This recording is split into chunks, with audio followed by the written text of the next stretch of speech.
Экс-президенты Туркменистана будут пожизненно являться членами Халк Маслахаты, Национального совета, Верхней палаты двухпалатного парламента, который будет создан в стране после реформы законодательной власти.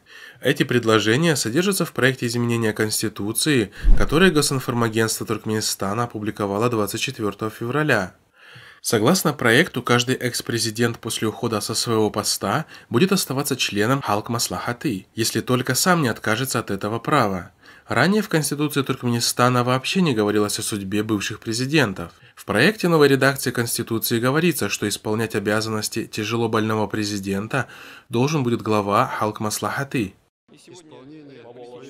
Стоит напомнить, что внесение подобных изменений в Конституцию страны стало поистине трендовым для диктаторских режимов стран СНГ.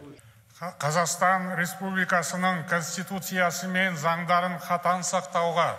Так, например, бывший президент Казахстана Нурсултан Назарбаев в 2019 году формально ушел в отставку, на самом деле сохранив власть в стране, оставаясь главой Совета Безопасности и так называемым лидером нации. Бабавари мардум ва бамакоми вакили халк ноишуданатон. Аналогично поступил и президент Таджикистана Рахмон, присвоив себе к 2016 году статус лидера нации и гарантию неприкосновенности. Движение к этой цели, уважаемые коллеги, возможно только при... И, наконец, из самых последних примеров январское обращение к Федеральному собранию российского президента Путина, который, по мнению экспертов, запланировал такую же комбинацию ради сохранения власти после 2024 года, только посредством такого органа, как Госсовет.